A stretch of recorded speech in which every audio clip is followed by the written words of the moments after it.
Hey, Mike here. I just wanted to let you know that you can listen to Dark Poutine early and ad-free on Amazon Music, included with Prime. You're about to listen to a historical episode of Dark Poutine. After episode 149, you will find Scott is no longer with the show. In an effort to maintain continuity and offer listeners as many episodes as possible, we are leaving the episodes in which he co-hosted intact. Thank you.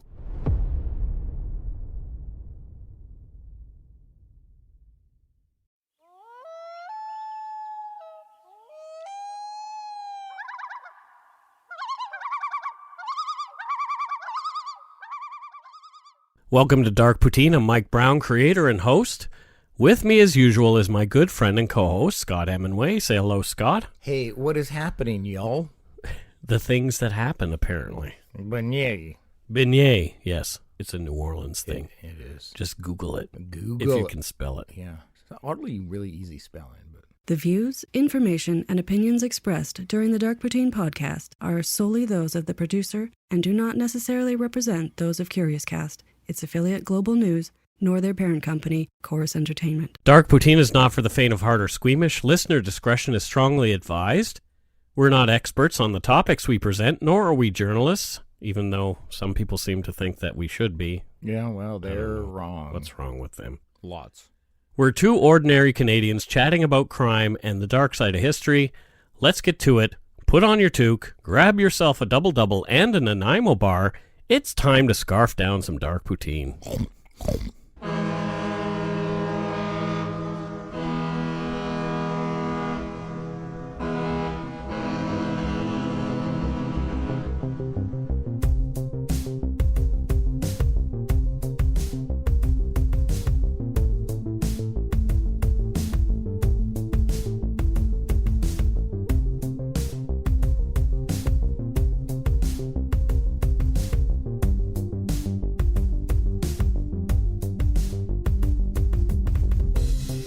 This is episode 78. Getting close to 80, It is. which means getting close to 100. It is. So we're at 100. No. Oh, Close. again, math.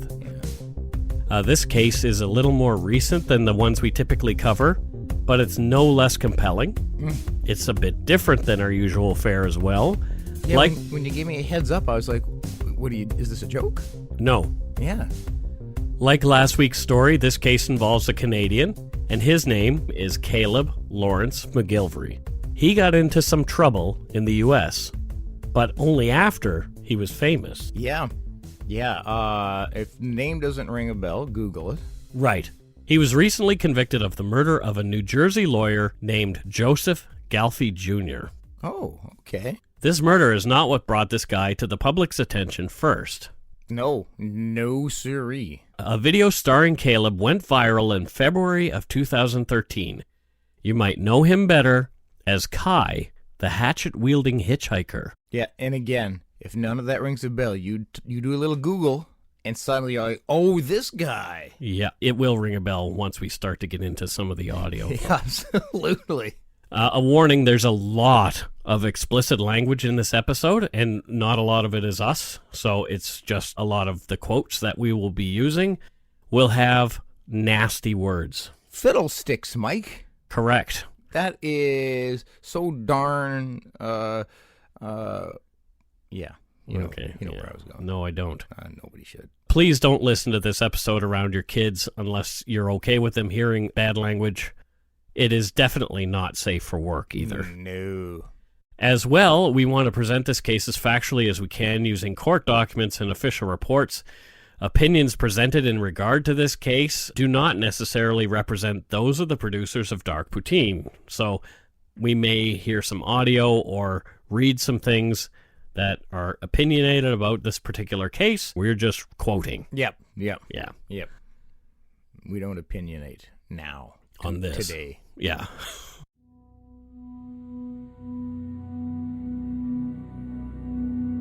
On February 1st, 2013, an equipment operator for Pacific Gas and Electric Company, PG&E, named Nelson Pereiro was working with Rayshawn Neely, Kenneth Simon, and Nicholas Starkey on the northwest corner of the intersection at Marks and McKinley in Fresno, California. And so they had their bucket truck there, they had the cones out and all that kind of stuff. They were all wearing orange safety vests. Taking their job serious. Exactly. The area had been cordoned off using all the safety regulations that the state required. Yep. Signs were giving motorists plenty of notice that work was being performed in the area and urged caution. They're doing a wonderful job. They're upholding safety regulations. And these guys are trying to keep your gas and your electric on, so they're doing a good service for folks. Good on you guys. At around 2 p.m., Pereira was positioned a few meters behind the bucket truck when he noticed a black sedan enter the coned-off area, moving slowly between 5 and 10 miles an hour. Oh, bizarre. Pereira moved toward the front of the car, waving his hands, trying to get the driver's attention before a collision with the bucket truck and the other 3 workers who were preparing their equipment with their backs turned. Yikes. Pereira tried to make eye contact with the driver, but the driver seemed to look right through him and kept his hands 10 and 2 on the steering wheel, coming forward still, and he was picking up speed, now going between 20 and 25 miles per hour. Oh, okay. The driver was a large man, well over 6 feet, and ran about 290 pounds. So a monster of a guy. What a bizarre scene so far. The passenger was a slim Caucasian man with a mass of long hair held back by a bandana. He stared straight ahead as well, his hands in his lap. And all this is taking place within seconds. So the amount of time it takes me to say it, it's already happened. It's happened. Yeah. Pereira yelled and was able to dodge being hit by the car by pushing off its front quarter panel. Oh, wow. Starkey and Simon heard Pereira yell and both got out of the way. Starkey was uninjured. Simon, however, was grazed by the car in the back and hips, which sent him flying for almost 5 meters to the side of the truck. Yikes. He landed painfully on his hands and knees. He sustained a chipped vertebra, which caused him pain for months after. Yikes. The 4th workman, Rayshawn Neely, was the worst off of all. Before the incident, his attention had been drawn to his ringing cell phone, and he didn't hear the others shout, and he didn't see the car bearing down on him. From court documents, he felt the impact and had a quick blackout. When he came to, he found himself essentially sitting on the hood of the car, as the front of the vehicle was underneath the bucket truck. His lower body was pinned underneath, and his head was against the windshield. Oh, man. Yeah, so not good. Oh, that's a terrifying visual and thought. Pereira called 911 and ran up to help Neely. Of course, that's what you see your buddy get hit by a car. Yeah.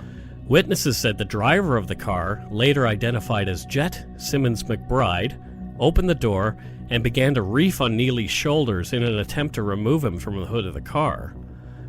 He kept pulling on Neely and telling him to repent for his sins, and Neely, screaming in pain, was telling the man to get off him. Yeah, that you don't touch somebody in that situation. You can provide comfort. Yeah, but well, not reef on their shoulders. So this was the driver of the car that had hit him. Oh, weird. McBride was screaming, "I am God, I am Jesus.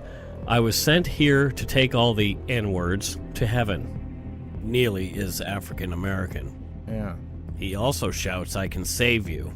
So I'm not going to say that other word because we don't say that here. Yeah. Holy bizarre. Yeah.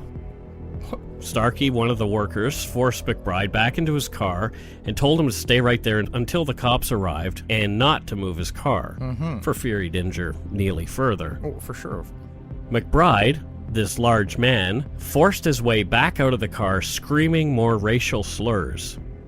The passenger, Caleb Kai McGillvary, jumped out of the car wide-eyed and said, "What a fucking wild ride." This is such a bizarre painting being drawn and unfolding in front of me. But 3 bystanders, a man and 2 women, tried to pull McBride away from the injured Neely in the car before he could do more damage. McBride got one woman in a bear hug and began squeezing her so hard she could barely breathe. He was pounding her on the back and kissing her face, saying, "I am Jesus Christ." During this fracas between McBride and the bystanders is when the witnesses saw passenger Caleb Kai McGillvary retrieve his backpack from the car, still with Neely pinned to the hood and screaming. Watching for a few moments, Kai reached into his backpack and extracted a hatchet from it. He removed the protective leather sleeve from the Hatchet's head and watched nervously, hatchet in his hand at his side. McBride yelled, "I will kill you all."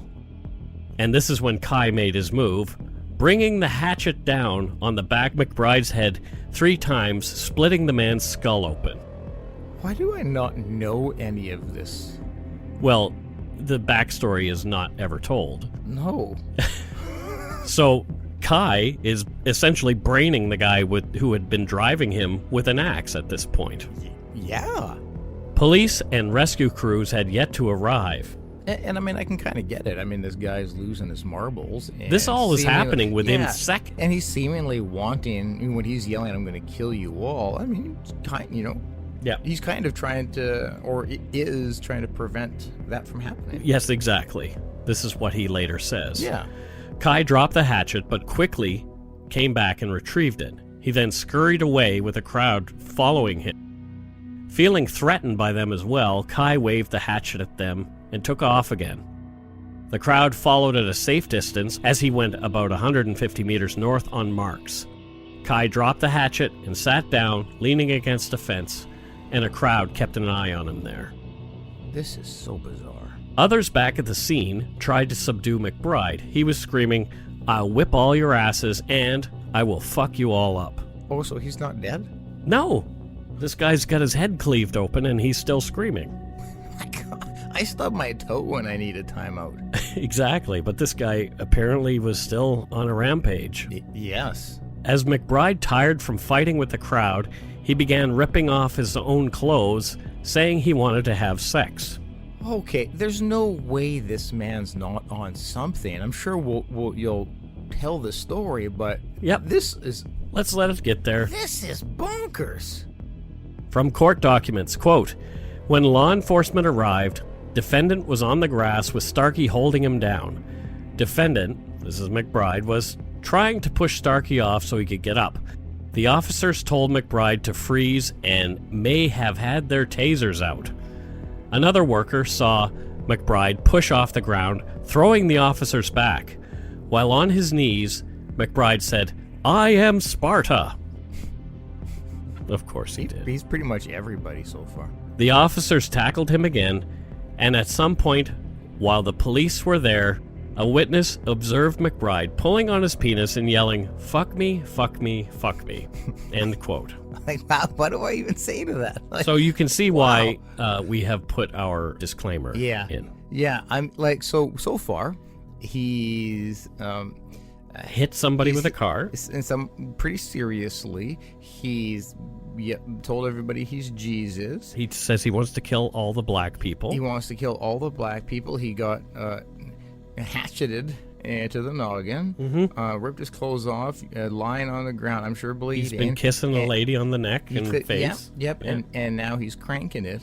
Yeah, and beating it like it owes him money. Asking people to fornicate with him. Sounds like a rational fellow. Well, it sounds like his driveway doesn't go all the way to the street. No. Even after he was subdued and taken into custody by police, McBride continued to scream. He said, "I did it. Get off me. I'll kill you all." Okay. From court documents, quote, "When Neely was finally removed from between the vehicles, his foot was facing the wrong way. Neely suffered 6 broken bones in his right leg and foot.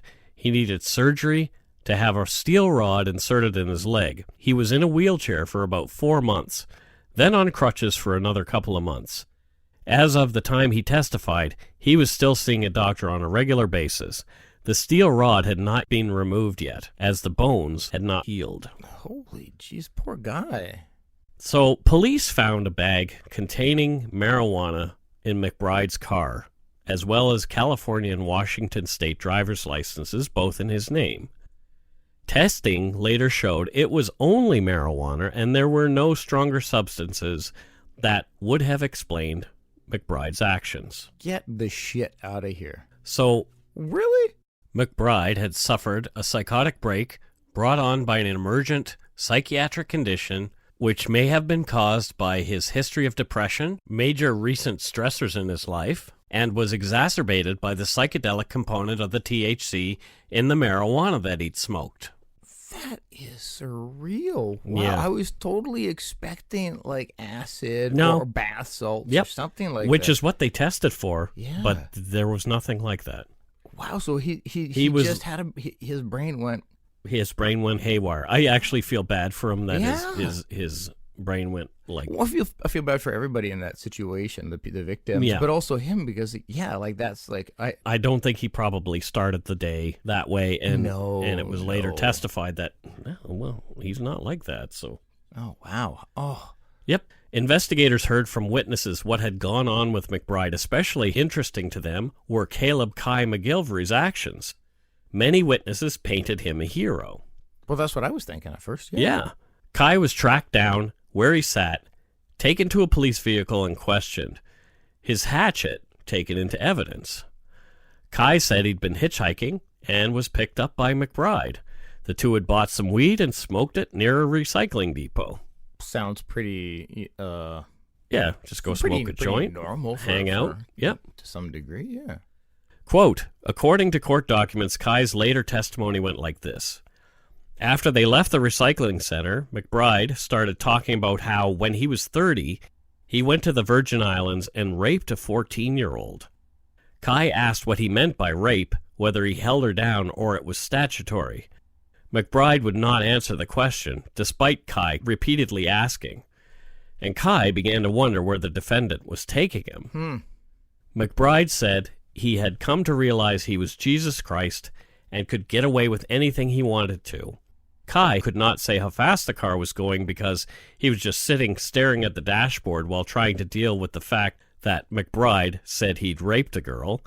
He looked up and saw a whole crew of construction people. So Kai is surprised by it too. Mm-hmm. There was no way he could have seen them. Most of the people jumped aside, but one man got pinned underneath. McBride just sat there with a, quote, fucking evil grin on his face. There were workers in front of the car. McBride drove the car at all of them. He said, quote, watch this, and simultaneously drove into Neely, who was African American. He pointed with his chin and said, this guy. Wow, if I was in Kai's shoes, yeah, this would be quite the bizarre thing to have. Like, he must have been completely just shocked. Just shocked and confused and uncomfortable and scared. And you're high at the same time. Yeah. Which is not good. It's not going to help. No. Kai said he hit McBride good and hard 3 times on the back of the head when he saw the others' lives were being threatened. Thus the hero part. Yeah, I get it. Kai did give a fake name to police and place of residence. He said his name was Edward Carl Nicodemus and that he was from Columbus, Missouri. He had no ID to verify who he was at the time. See, if I were to ever give a fake name, it would have to be something very simple because, like, I wouldn't be able to, like, if they asked me to spell Nicodemus twice, it would be different each time. Yeah. So I'd be like, Sam Shoe. Yeah, exactly. Sam Shoe. Sam Shoe. Sam Shoe. Sam Boat. Because I can spell that. After questioning, Kai was released, and this is when Fox News reporter Jessob Reisbeck for KMPH News in Fresno caught up with Kai. Here's Kai, still hyped up after the day's events, with Reisbeck doing an excellent interview. What's up? I'm one of the heroes. Yeah. Can we talk to you? Do you mind? What do you want to talk about? What happened today? Well, went straight out of Dogtown, skateboarding, surfing it up. Before I say anything else, I want to say no matter what you've done, you deserve respect. Even if you make mistakes, you're lovable. And it doesn't matter your looks, skills, or age, or size, or anything, you're worthwhile. No one could ever take that away from you.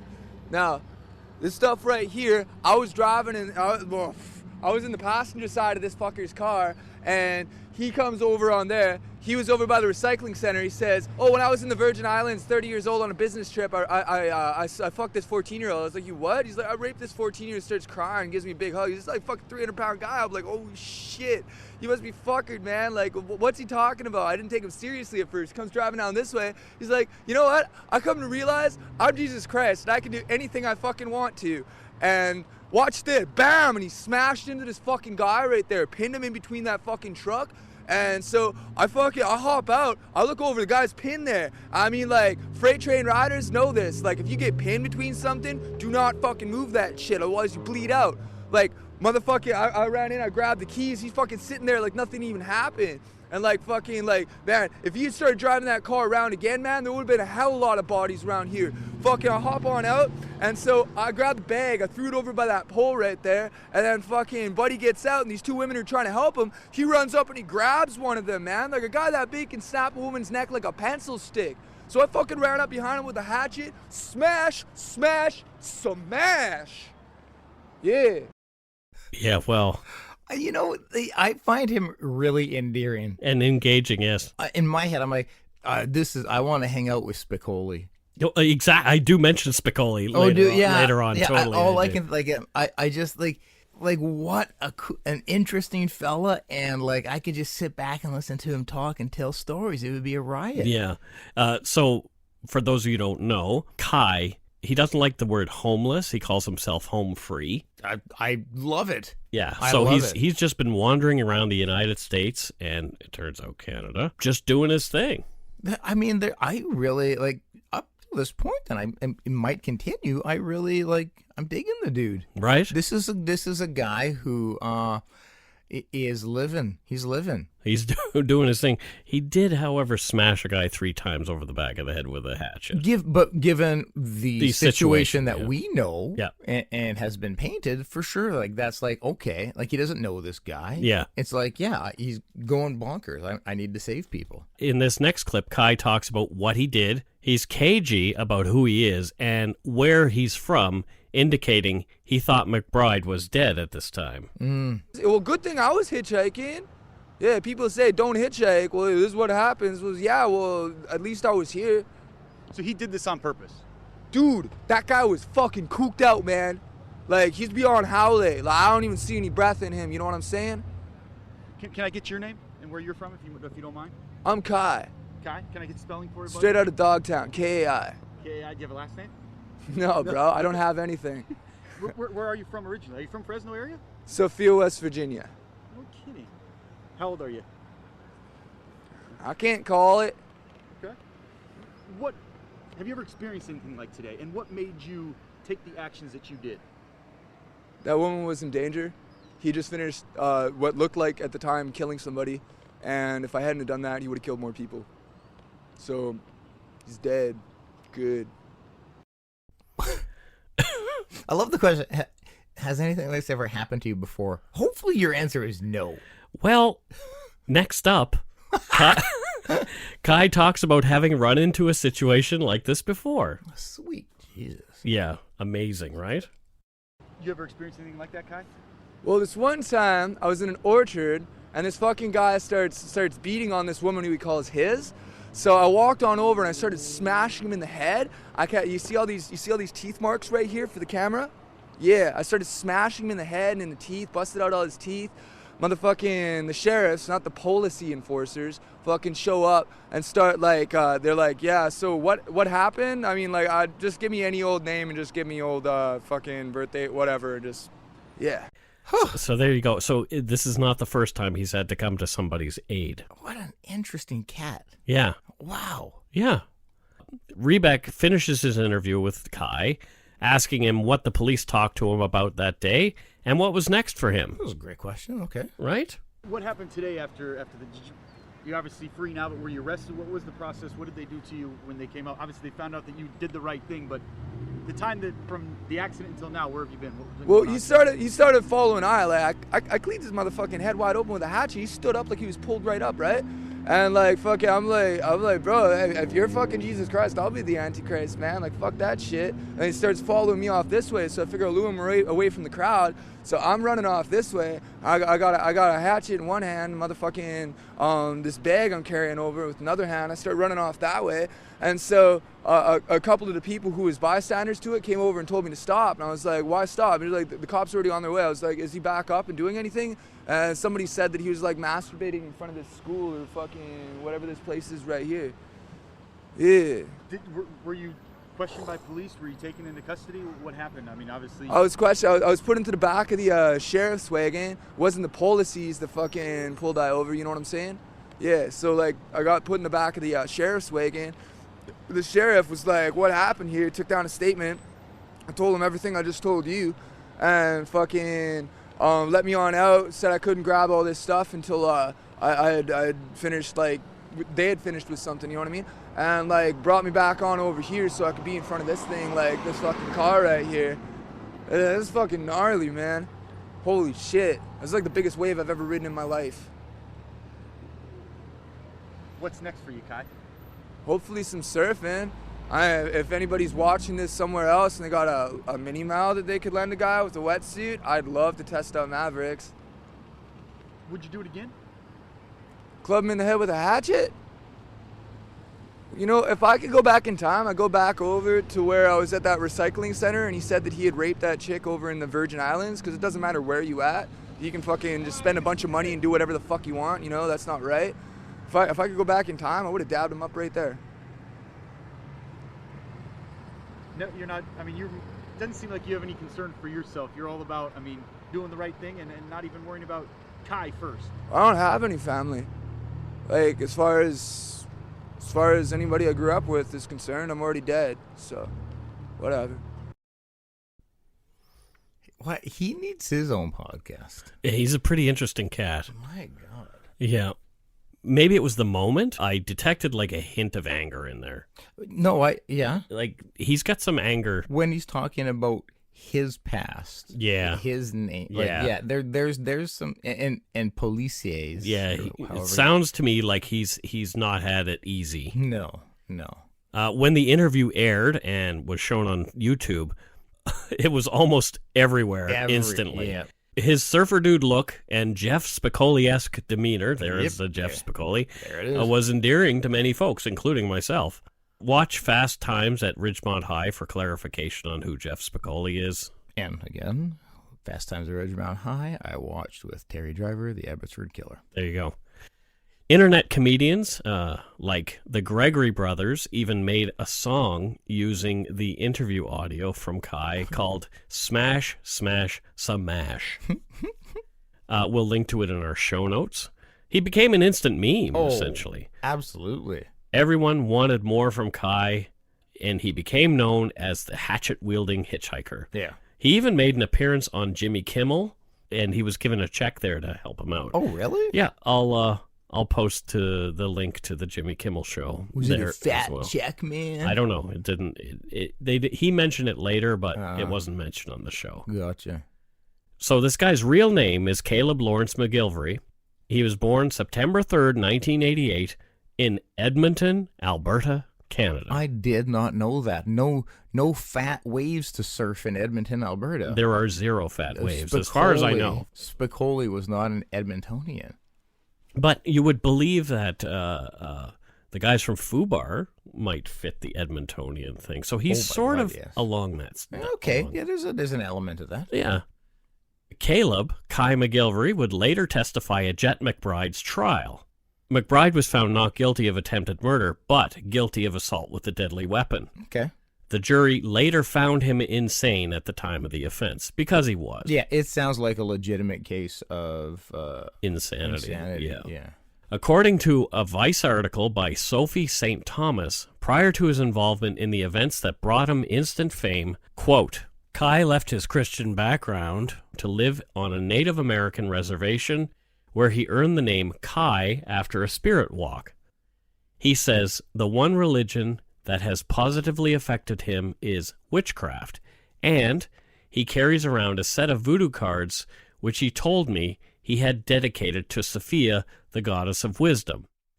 He'd spent the 2 years prior to getting in the car with the man who unknowingly changed his life, quote, living in sailboats, houseboats, going out surfing on islands, hopping in cars with people I didn't know, and traveling the country, jumping off cliffs into lakes, going to music festivals, playing music in parks, just random, spontaneous, awesome, all the time, end quote. very much like our last episode, there is an element to this guy that I think we all that rebellion wish to be, like just that free spirit, just true freedom. Yeah, true freedom, just out living the life that you want to live. Yep. Seemingly stress-free and just enjoying life. So there's a huge component that is endearing. In the article, Kai did mention, however, that he'd been in another fight in the weeks after the McBride incident. Oh, okay. He claimed he had to fight a, quote, 210-pound douche monkey who was harassing him about brushing his teeth in a bar washroom.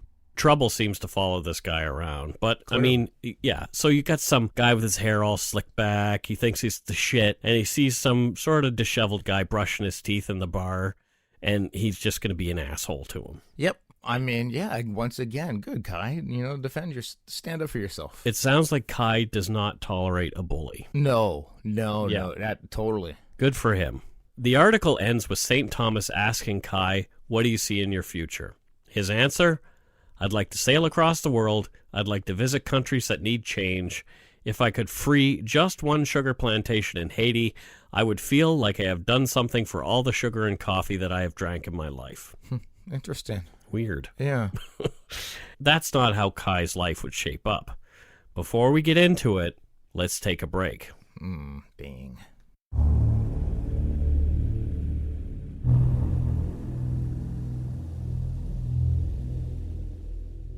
Only 3 months later, Caleb Kai McGillvary would be a wanted man after 73-year-old lawyer named Joseph Galfy was found dead in his home at 46 Starlight Drive in Clark, New Jersey. Oh, shit. On May 13th, police were dispatched to Galfy's home to find him laying in a pool of blood. The man was wearing only socks and underwear. It was Galfy's co-workers who contacted police when he hadn't come to work that Monday. The blood was mixed with a J-shaped urine stain that started on his chest and up beside his head. Another urine stain was found near Galfy's groin. Galfy had been bludgeoned to death. It's terrible. His neighbors told police that Galfy was single, gay, and mostly kept to himself. From the Union County Prosecutor's website, Galfy had been a partner in the Rahway-based law firm Kochanski, Barron & Galfy, PC, and was a military veteran who reached the rank of major while serving in the U.S. Army from 1965 to 1970. That's quite high up in the military. Yeah, sounds like a great citizen. In the hours after Galfy's murder, before the body was discovered, a man matching Caleb's description was seen in a local restaurant asking for water, and the proprietor chased him away. Well, yeah, I guess the challenge, he's got a very distinct look. Yes, for sure. So how in the heck did this happen? We have to go back a couple of days. So we'll refer to Kai as Caleb from this point on. Okay. Because that's his real name. Yeah. On May 11, 2013, Caleb McGillvary was in Times Square on his way to Asbury Park to meet up with a friend when he crossed paths with Joseph Galfy Jr. Okay, Times Square. Cool. Galfy offered Caleb a place to stay and some food. Caleb accepted Galfy's offer, and the two hopped into Galfy's red PT Cruiser and drove back to New Jersey. Oh man, I loved that car when it was built when it was launched. They're actually built on a neon frame. Yeah, I'm not surprised. Yeah. That night, the two shared drinks and some food at Galfy's home. Caleb stated that after the drinks, he felt woozy and wanted to go to sleep. Galfy asked Caleb to join him in the shower, but Caleb declined the offer and went into the guest bedroom where he fell asleep on the bed. When Caleb came to the next morning, he claimed to have a metallic taste in his mouth and, quote, cum on his face. Okay, all right. Caleb says he did not confront Galfy with his suspicions that he'd been drugged and raped. Caleb accepted a ride from Joseph Galfy to the Rahway train station. Galfy bought Caleb a train ticket and hugged him. Before they went their separate ways, the two traded phone numbers. Okay. When Caleb's Asbury Park meetup fell through, he called Galfy and asked him if he could crash at his place again. Galfy agreed and picked Caleb up in Long Beach, New Jersey. They drove back to Galfy's house around 7 o'clock that evening. So, okay, I mean... It's weird that you would... I don't know if I would go back to a place where I felt I had been... Assaulted? Yeah. And I'm not making a judgment of his intelligence or anything like that. I just am speaking what I would do, but I don't know. It's like maybe the guys get good booze and good food, and you just need a place to crash. There are so many different factors that play into it that it's tough to qualify what somebody would or wouldn't do. Yeah. But this is just all like I'm just trying to process everything that's happening right now because it's interesting. Yeah. The two ate hamburgers together. Galfy drank wine while Caleb drank beer from a glass that had been poured by his host. Okay. After the food and drink, Caleb said he felt groggy, and his memory of the night ended right there. Well, I mean, alcohol can do that unto itself, but yeah, I get it. Yeah. Caleb stated that he awoke on the floor of the master bedroom with Mr. Galfy, clad only in socks and underwear, on top of him. According to Caleb, Mr. Galfy was trying to remove his pants, so he was trying to take off Caleb's pants. Okay. Being certain that he was being sexually assaulted this time, Caleb claimed he used as much physical force as was necessary to extricate himself from the assault. Caleb claims he could not remember much after that and left the house regaining full consciousness in a parking lot miles away from the scene. Wow. Oh, okay. Caleb made his way to Rahway train station and traveled to southern New Jersey, where he met a female fan from his Facebook postings. Okay. From an article on NJ.com, that's NewJersey.com, yeah. Quote, officers found messages on Galfy's cell phone that led them to identify McGillvary as a suspect, authorities said. They said McGillvary also put a post on Facebook referring to the assault, end quote. Not the best move. Police also used video from various businesses timestamped to put the two men together. Oh, okay. The manhunt was on. At some point on this weekend, Caleb had cut his hair. As well, since his viral video, he'd gotten himself a strange facial tattoo. He left the state and headed into Pennsylvania.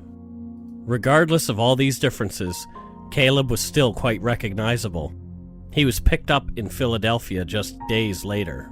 He got a face tattoo? Yeah, he's got like a weird sort of, it looks like, I thought it was extra hair on his face, but it's a very... Is it a dark? wave or something? No, you have to look at it. Interesting. Dark tattoo on one side of his face. Okay, I never knew. All right. From Global News, here's a report shared with them from CBS 2 in New Jersey. Under heavy guard, a homeless man once hailed as a hero for stopping a deadly attack with a hatchet is now back in New Jersey for allegedly murdering prominent attorney Joseph Galfy. I asked him about the allegations. Was it self-defense? What do you think? Prosecutors say Caleb McGillvary, better known to his internet fans as Kai the Hatchet Wielding Hitchhiker, killed Galfy inside his home in Clark, New Jersey after meeting up with him in Times Square. Can you just tell us what happened? What happened that night, Kai? I've been advised by an attorney not to say anything to you guys. Okay, but can you just tell us what I'd just like to say thank you to all the supporters. The 24-year-old, who investigators say cut his hair to change his appearance, was arrested in Philadelphia after someone recognized him from this interview. Smash, smash, smash! The prosecutor says right after Galfy's murder, McGillvary posted on Facebook saying, quote, what would you do if you woke up with a groggy head in a stranger's house, realizing someone had drugged and raped you? What would you do? McGillvary will make his first court appearance on Monday. In the meantime, he's being held here inside the Union County Jail. In Elizabeth, New Jersey, Christine Sloan, CBS 2 News. So there you go. Now, as far as the facial tattoo goes, I want to clarify something. I'm not exactly sure what the timeline is that he had gotten that, but he had it when he was arrested. Mm-hmm. He might have had it prior to his interaction with Joseph Galfy. Yeah. And the timeline on his haircut is also something he and the prosecution contest.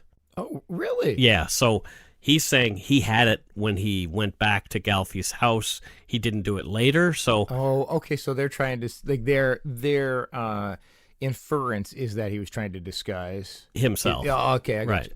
But I think the prosecution came back with, well, you did it before because you knew what you were going to do going back the second time. Gotcha. There's a lot of gray area back and forth. Yeah. The only two people who know what actually happened in Joseph Galfy's house are Joseph Galfy and Caleb, but Joseph's not here to tell what happened, so it puts Caleb in quite a spot. Yep. Yeah. It would be more than 5 years before Caleb Kai McGillvary would go to trial for the murder of Joseph Galfy Jr. 5 years. Wow, so I would imagine he was being held in jail that whole time? That is correct. Okay. During that time, Caleb's parents stood by him. His dad, Gil McGillvary, a 57-year-old aviation maintenance student at the time of Caleb's arrest, had intermittent contact with Caleb since he lost custody of him when the boy was 8 years old. He said he last saw Caleb in December of 2010 when he came home to Hawkesbury, Ontario for Christmas with his 3 step-siblings. Oh, okay. When he was leaving, Caleb wasn't clear where he was off to, saying only that he'd been traveling around Canada busking. He made no reference to the U.S. at all, so it was a surprise when Gil saw Caleb on TV and on the internet everywhere. Oh, yeah, I guess, because there's no way you wouldn't see that. Right. If you have the internet or a television, yes. At that time, you were seeing this. So, yeah, what a weird scenario that would be. Like, oh, that's my son. Yeah. So Gil emailed Caleb in February, right after the event, after seeing his son, now calling himself Kai, in the viral video. Mm-hmm. Caleb wrote back, accusing his father of getting in touch with him to capitalize on his fame. I get it. Yeah. Shirley Stromberg, Caleb's mother, now living in Alberta, told NJ.com, quote, "You don't treat an innocent person the way he's been treated. I mean, whoever the person is, you don't treat them like that. He's been in jail for 5 years without trial." That is a long time. That is a long friggin' time. Yeah. And whether he did this or not, he's in jail for 5 years and already. You are due to a quick... Yeah, exactly. A speedy trial. Yeah, you are entitled to a speedy trial, so 5 years of waiting is not speedy. No. Caleb's mother did admit that he'd struggled with behavioral issues throughout his childhood and into his teens, but he'd never done anything like this. Mm-hmm. With the help of supporters, Caleb started a Facebook page called Kai the Hitchhiker Legal Support Page, and it's still there. Oh, okay. Caleb has shared numerous documents from the case and its investigation, some of which he and his legal team believe show exculpatory evidence that was not really allowed to be put before the jury, which is interesting. Okay. There is a ton of interesting reading there on the site, as well as photos, more court documents, and video, with audio of Caleb himself sounding much more lucid than in the interview he's so famous for. Oh, okay. Yeah. Yeah, it would be kind of neat to hear him in that. You're going to. That opposing speech. Yeah, well, you're going to hear him. Sweet. There are also links to a fundraiser.com page, and that's fundrazr.com page, where, as of this writing, $9,629 of a $15,000 goal have been raised for Caleb's defense fund. Mm-hmm. He also put out a video prior to his trial speaking about the length of his stay in prison without a trial and desire for supporters to reach out to the government of New Jersey and even the White House for help. Here's some telephone audio of Caleb talking about his plight. I have edited some for brevity. Pleasure to speak with you again. First of all, I want you to know that your genuine and strong support is a huge help to me. Thank you. Now that the most important thing is taken care of, I have some serious news for you. I'll give you a brief recap of my situation. I'm innocent. I was drugged and assaulted by a disgusting sexual predator, and I lawfully defended myself. He was friends with the prosecutor, and the judges, and the police. Evidence of drugs and evidence of the rape were tampered with and destroyed by those friends of the rapist. I've written and filed motions to dismiss based on destruction of evidence, which I've been waiting to have seen by the court for over 2.5 years. I'll have been locked up without trial for 5 years as of May 16th, 2018. That said, now that we have a backstory, I want you to know that on January 1st, 2017, a new law was passed in New Jersey. This law states that if they fail to bring someone to trial within 18 months of being arrested, the charges can be dismissed. But here's the catch. I'm told it only applies to people arrested after January 2017. Do you know what that means? I'll tell you. It means that people arrested after January of 2017 have been going and will go to trial before me. Well, I'm stuck in legal limbo. It means that I'm being held indefinitely without trial here in America. The 14th Amendment states that all persons under the jurisdiction of the United States are entitled to equal protection under law. I know I've been getting mad hate from the Save the Rapist trolls and their cohorts from Pedophiles International about supposedly not having rights due to being born in Canada. That's false. And if they can hear me, they can fuck right off. You and me, on the other hand, we're good people. Good people gotta stick together. And that's why I'm asking for your help. I've been working like a bee to fight injustice, but I'm only a man. There's not enough people like you in this world. And I can swallow my pride and let you know that I truly need your help on this one.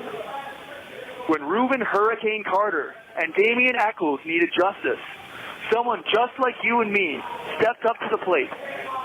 So please, comment to this post and let us know that we can count on you. You'll be glad you did. Thank you very much. Have a great day. The views in that audio specifically about Mr. Galfy belong to Kai, but we did want to present them here so you could determine for yourself how you feel about them. What was cut out of the call was Caleb asking for help on a specific day for his supporters to call the White House and the New Jersey governor. So as that day has passed, we didn't feel it was relevant to this podcast. So there's a different bit of an individual that we're hearing there, right? Yeah, much more, in some regards, professional. And measured in his speech. Yeah. I mean, you can still hear the tone of his voice. His inflections are the same. And especially when he told people to go fuck right off. Yeah. Like, how Canadian is that? Damn Canadian. That's about the most Canadian, other than go shit in your hat. That's the nasty go shit in your hat. Yeah. Those people can fuck right off. Yeah. Yeah. Wow. I'm just so captivated by this guy, and I'm trying not to pass judgment on guilt, innocence, any of that stuff, because it's interesting, right? It's so interesting because, he mentions Damien Echols and Hurricane Carter and stuff, and it's like, do I think that there would be a big conspiracy? No, but yet shit has happened in the past. Like, exactly. So, I'm caught in the middle of how should I feel here? It's fascinating. As mentioned in that previous audio, when he finally went to trial, Caleb alleged that police had run the dishwasher at the crime scene and destroyed evidence of the drugs in the drinks and those kind of things. Picked up the funnel that the apparent drug had been put into the drink with, and they didn't test the carpet for signs of sexual assault. They tested stuff on the bed. So all the things, he had said it happened on the floor, they tested the bed sheets instead. Yeah. There's lots of things. Like, if you read through the documents on his Facebook page, it's really, really fascinating. But at the same time, here's the thing. The jury didn't side with Caleb Lawrence Kai McGillvary at the end of the 4-week trial. After deliberating several hours, the jury found him guilty of the first-degree murder of Joseph Galfy Jr. Okay. So it was first degree they found him guilty of, In a statement on the Union County Prosecutor's website, quote, "A rapidly unfolding investigation by the Union County Homicide Task Force, led by Prosecutor's Office Sergeant Johnny Ho and assisted by the Union County Sheriff's Office and Clark Police Department, leveraged voluminous quantities of surveillance footage, digital cell phone data, and other forms of evidence to identify McGillvary as a suspect in the case. McGillvary was arrested in Philadelphia 3 days after the killing when a barista working at a coffee shop there recognized him and contacted police. Yeah. The investigation revealed that the victim and the defendant first met in New York City's Times Square about a day and a half before Galfy's death.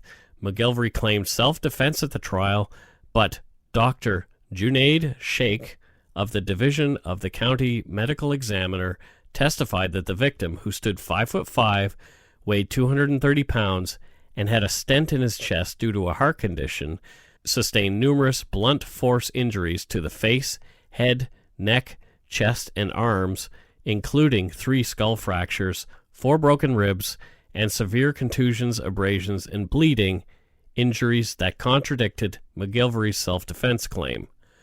Furthermore, Peterson and Reyes highlighted a wide range of inconsistencies between the statement McGillvary gave to investigators shortly after his arrest and comments he made while testifying at trial, and also noted that McGillvary cut his long hair and fled the state after the murder. And so there's that thing that they contest, the haircut. Yeah. Wow. Now 30 years old, Caleb was sentenced to 57 years behind bars prior to parole at eligibility. He has to serve as much as 85% of that before any petition for parole is considered. From Oxygen.com, quote, "I'm still innocent and I'm still telling the truth," McGillvary wrote in a prepared statement that he delivered to the courts before he was sentenced. "Despite the treachery of my former counsel, and despite the misconduct of the malicious prosecution, and despite the bias of the cronies on the bench, I will overturn your false confession and your worthless sentence," he added. "This is nothing but a sham trial. You railroaded an innocent man. Shame on you." End quote. Yeah, there's definitely some anger that you talked about earlier on, too. But, I mean, in some regard, if you are innocent, you're going to be angry. That's how you would react. And I'm trying to not pass judgment on anything because there's a victim involved. Yeah, and we don't know. We don't the situation. We don't. There's a victim involved, and I'm sure family that's impacted by it. And then you've got Caleb, who, if innocent, this is horrific. And so it's just, this is a weird one, man. And this is why I wanted to tell this story, because it's so fascinating from a whole bunch of different aspects. It's not like a cut and dried case. Like, here's a psychopath who takes a girl into the wood, rapes her, and kills her. Yeah. It isn't like that. It's like, what the heck happened here? And the court has determined, with some very interesting characters. Yes. Oh, the characters are fascinating. So Caleb, as it was indicated, fired his trial attorney, who he claims didn't defend him properly, and he hopes to acquire the services of Kathleen Zellner, and she's famous for season 2 of Making a Murderer. Yeah. And he wants her to assist with his appeals. She's famous for other cases as well. I don't want to minimize her prowess. She's pretty awesome. Despite what you may think of Making of a Murderer season 2, it was fascinating watching her. Yeah. And listening to how she goes. Like, she's really, really invested in what she does. Yeah, for sure. Here's another piece of audio from Caleb Kai McGillvary post-conviction, promising to continue his fight to prove his innocence. My brave friends, I hope you know that I appreciate you showing your important and valued support during this challenging time. I am still innocent.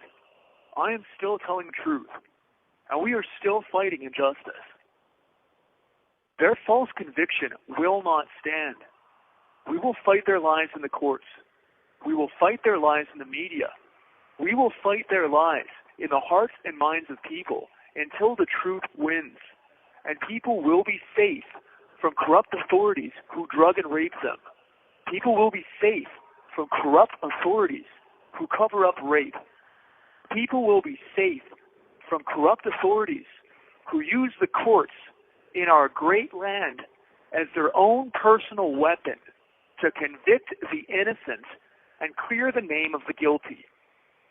I am appealing this verdict. I will win my appeal. This wrongful conviction will be overturned, and we will be vindicated. So, he's a really good speaker. Yeah. Like, he's eloquent. I agree. A lot of inflection in his voice. Like life could have turned out very differently. Like, he's a very, I enjoy listening to him. I do too. And it's sad that this all has gone on. Yep. One man is dead. Joseph Galfy Jr. You know, I don't know anything about him other than just that brief bit that he was a well-respected lawyer and he was a major in the United States Armed Forces between 65 and 70. And I mean, probably that's Vietnam time right there. Yeah, so yeah. Who knows? So the Perhaps shit he was. that he may have had to see and endure. Yeah, absolutely. Yeah. So it's sad from all aspects. How it turned out. A lot of cases that we cover, a lot of everything is very cut and dry. Yeah. Like everything is very clear, guilt and innocence, and good or bad. And this one is just leaving me with a whole bunch of, I don't know. Yeah, which is, it's kind of good in a way. Yeah. I don't know. It makes for a fascinating story and a fascinating case. It's one that we'll definitely keep track of because I want to see how his appeals go. And maybe, who knows, maybe we'll hear from him. He's a fellow Canadian who's in a shitty situation, so who knows? Yeah, we might hear from him. This whole thing is just, it's fascinating. Yep. It's fascinating and tragic. 100% agree. Yeah. What a great one to come back from CrimeCon to, right? This is a great episode, Mike. Well done. Yeah. I was planning something else, and I thought, yeah. This one just sort of jumped off the page at me when I was reading some stuff, and I had planned to do this prior, but the conviction and sentencing just happened last month. Oh, okay. So yeah. This is very fresh in and the interesting thing, and I don't know how our listeners are with it, but for me, I didn't know any of this. All I knew was the viral video. Yeah. I had no idea of any of this follow-up, and so it's quite fascinating. Well, yeah, just the fact that, he goes from hero to wanted man in 3 months. Well, and that he's Canadian. That he's Canadian. That. Yep. Yep. That was the big surprise for everybody that Kai the Hatchet Wielding Hitchhiker is a Canadian. I absolutely thought Canadian surfer. Sorry. I mean, American surfer. American surfer. Like California. Yeah. Wow. But nope. Huh. He's one of us, buddy. Man. How does that happen? Well. There you go. You get Martin Short or this guy.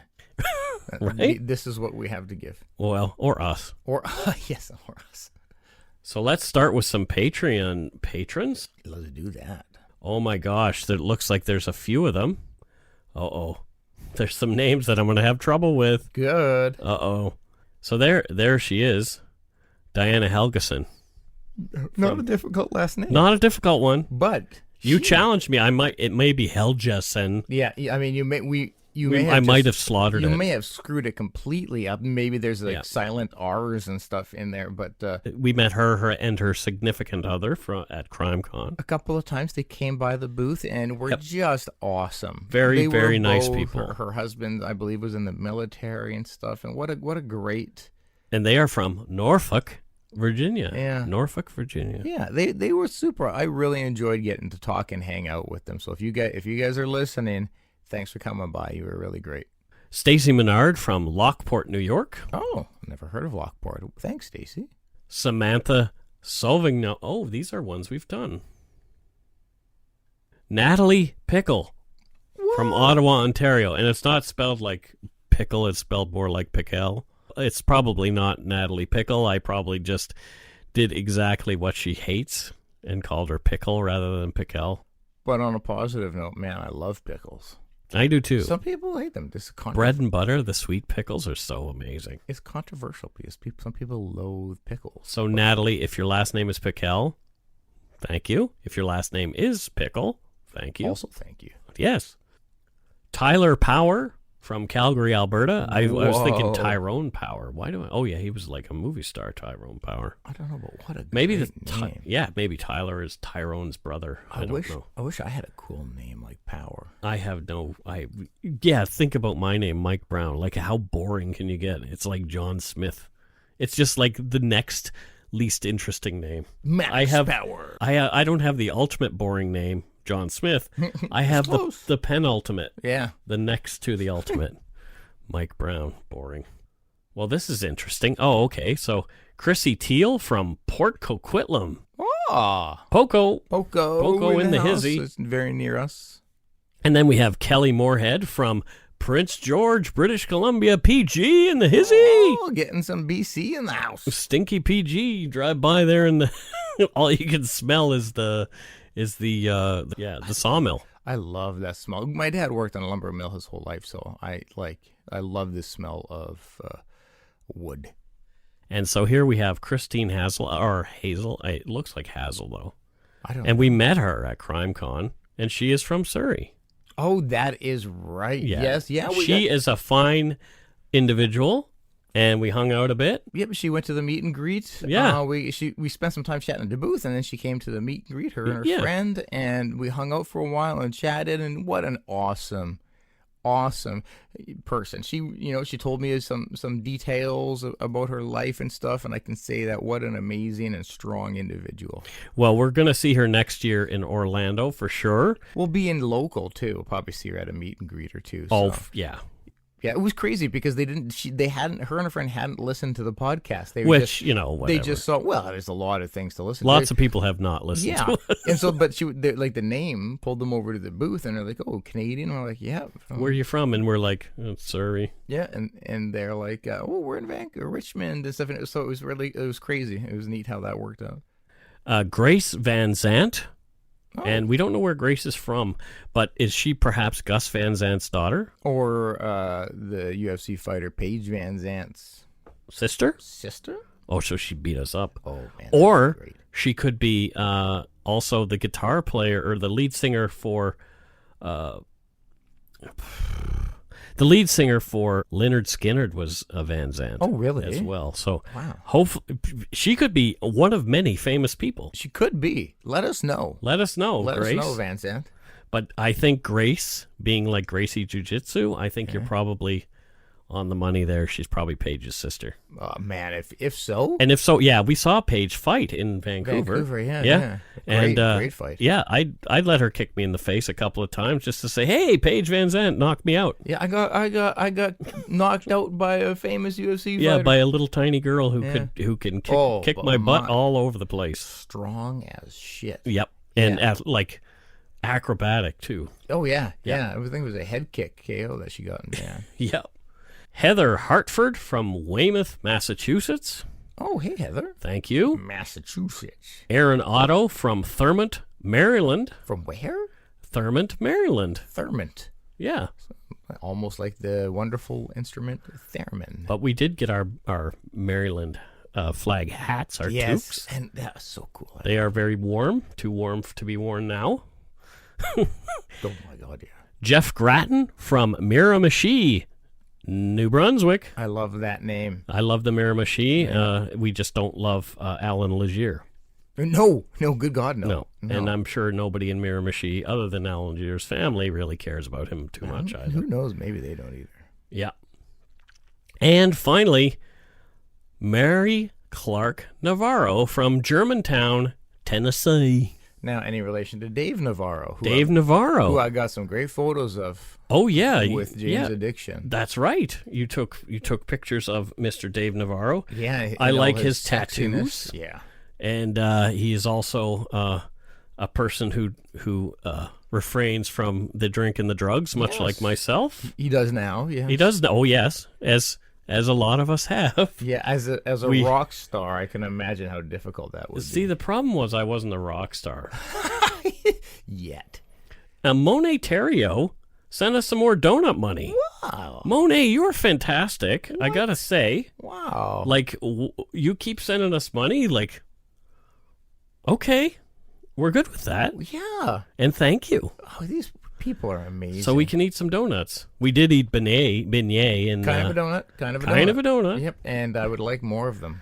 We're gonna go back. I want to go back there for sure. It was one of the most incredible places. New Orleans has the most unique culture of anywhere I have been, which isn't a lot of places. But yeah. I found that culture to be just so amazing, so wonderful, kind. People were warm and friendly and welcoming. It, that myth about Southern hospitality is not a myth at all. No. New Orleans folks, we met Woody Overton there. Oh, just our Uber drivers were incredible. People that you stop on the street were wonderful and incredible. Like, it was just, I didn't have a negative experience or interaction there. Yep. Aside from with Mike, of course. Well, Jesus yeah, because I'm a horrible person. That Mike. So thanks so much to our patrons past and present for your pledges. We really appreciate your support of the show. If you want to help support the show, you can do so at patreon.com/darkpoutine. Or, for one-time support, you can send us donut money via PayPal at our email address, darkpoutinepodcast@gmail.com. If you don't already, it'd mean a lot to us if you subscribe to the show. You can easily find us on iTunes, Podcast, Google Play, Stitcher, Spotify, or wherever you get your on-demand audio. Check out our website, darkpoutine.com, for show notes and other cool stuff. We'll have a bunch of those there this week. Give us a follow or a like on Facebook, Twitter, and Instagram. Just search for Dark Poutine. Most importantly, tell your friends about us. Word of mouth is a powerful thing. And word of mouth is a powerful thing. If you want to leave us a voicemail, feel free. The phone number for the show can be found on darkpoutine.com's contact page. You might hear it on a future show. Just tell us to go shit in our hat or something. Oh, yeah. We love them. Before we close, we want to play a promo for a show by one of the fine people that we met at CrimeCon, and his name is Woody Overton, and he is the host of Real Life, Real Crime, and he has the whitest teeth that you ever want to know. Just for that alone, listen. He's actually a former Louisiana State Police officer, so he is a guy who knows crime. Yeah, he's seen stuff. There you go. Yeah. So, here is Real Life, Real Crime.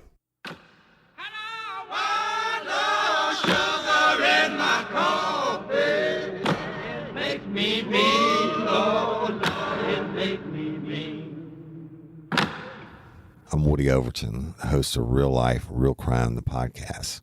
Join me each week to hear true and unscripted stories of the cases I actually worked during my career as a major crime investigator in South Louisiana. Go to realliferealcrime.com where you can listen to each week's episodes and find links to our social media. I appreciate y'all, and don't let me catch you down on Murder Bayou.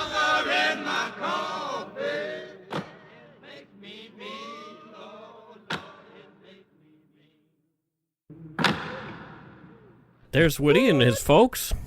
Until next week, don't forget to be a good egg and not a bad apple.